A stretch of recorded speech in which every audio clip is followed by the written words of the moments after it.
Dipin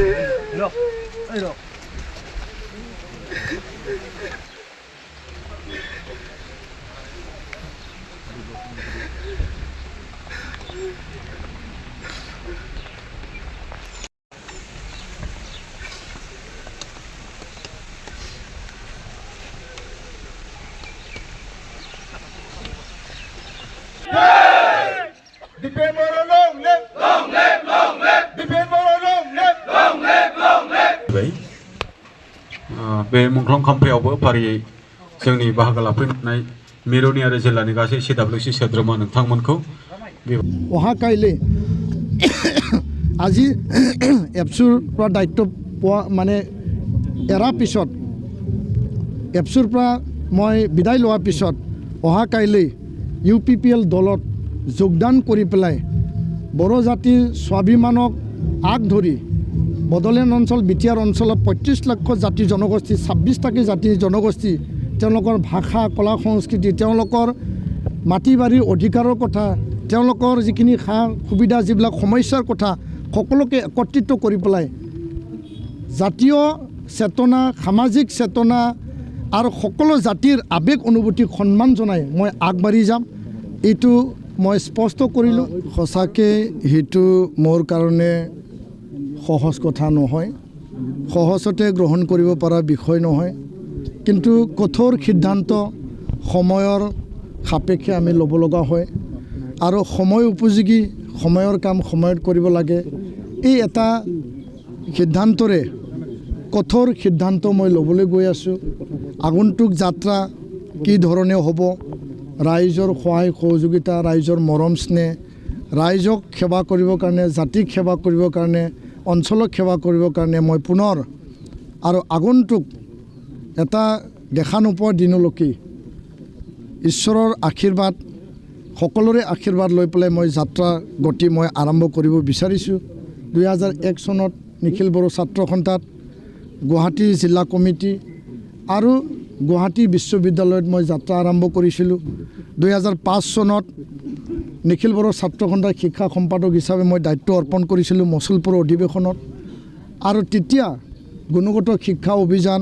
শিক্ষা বৰ্ষ আৰম্ভ কৰি পেলাই শিক্ষা জগতত এটা আমূল পৰিৱৰ্তন এটা ৰিভলিউচনাৰী ষ্টেপ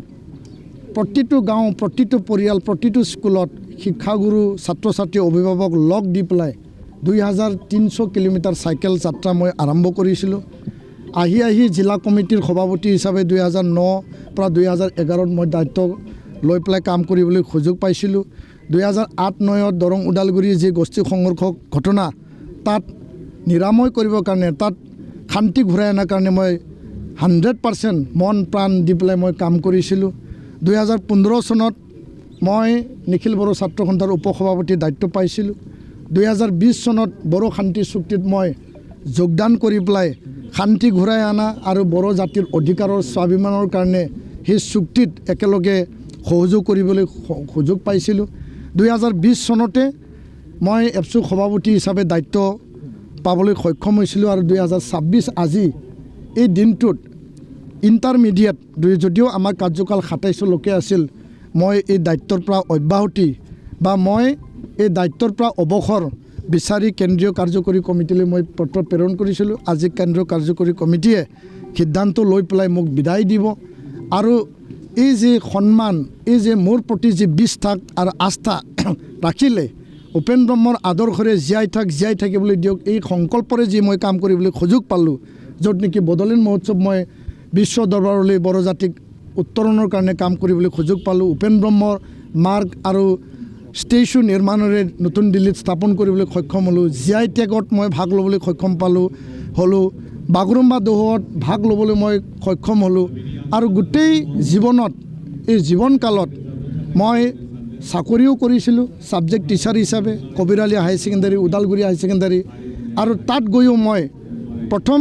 পৰ্যায়ৰ কাৰণে ইংৰাজী বিভাগত পঢ়াই প্ৰায় 350 ছাত্ৰ ছাত্ৰীক শিক্ষাৰ্থীক পঢ়াই তেওঁলোকক লেটাৰ আনিবলৈ সক্ষম হৈছিলোঁ এই যাত্ৰা এতিয়াও চলি আছে কবিৰালী হাই ছেকেণ্ডাৰী হওক ওদালগুৰি হাই ছেকেণ্ডাৰী হওক কিন্তু জাতিটোৰ প্ৰতি মোৰ কামৰ যি এটা টান আৰু জাতিৰ স্বাৰ্থত কৰিব লগা যি মোৰ কামৰ যি এটা নিষ্ঠা এটা সততাৰ যি কাম সেই কামটো আৰু এই সততাটো নজৰ ৰাখি পেলাই মই চাকৰি বাদ দিছিলোঁ, মই ৰিজাইন কৰিছিলোঁ। আৰু বাৰম্বাৰ কোৱা স্বত্তে পিছতহে ডাইৰেক্টৰ ডাঙৰীয়াই মোৰ ৰিজিগনেশ্যন পত্ৰ তেওঁ গ্ৰহণ কৰিছিল, গ্ৰহণ কৰিব বিচৰা নাছিল। আৰু জাতিৰ কাৰণে মই যিকোনো বিনিময়ত, সমাজৰ কাৰণে যিকোনো বিনিময়ত সকলো জাতি জনগোষ্ঠী ভাষা ভাষীৰ সমমৰ্যাদা সম উন্নয়ন ইকুৱেলিটিৰ কাৰণে মই যিকোনো পৰিৱেশত কাম কৰিব পাৰোঁ। আৰু ইয়াৰ কাৰণে আপোনালোকে দেখিছে যোৱা 2026 জানুৱাৰী মাহত কোকৰাঝাৰ কাৰিগাঁৱত যি কাণ্ড হৈছিল,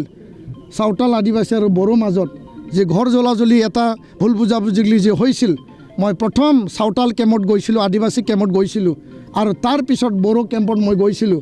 আৰু আমি যাই বা মই থিয় হোৱাৰ পিছত চাওতাল ছাত্ৰসন্থা আদিবাসী ছাত্ৰসন্থা থিয় হোৱাৰ পিছত এই গোষ্ঠী সংঘৰ্ষ নাইকিয়া হৈ গৈছিল। তো জাতি আৰু সমাজক ভাল পোৱা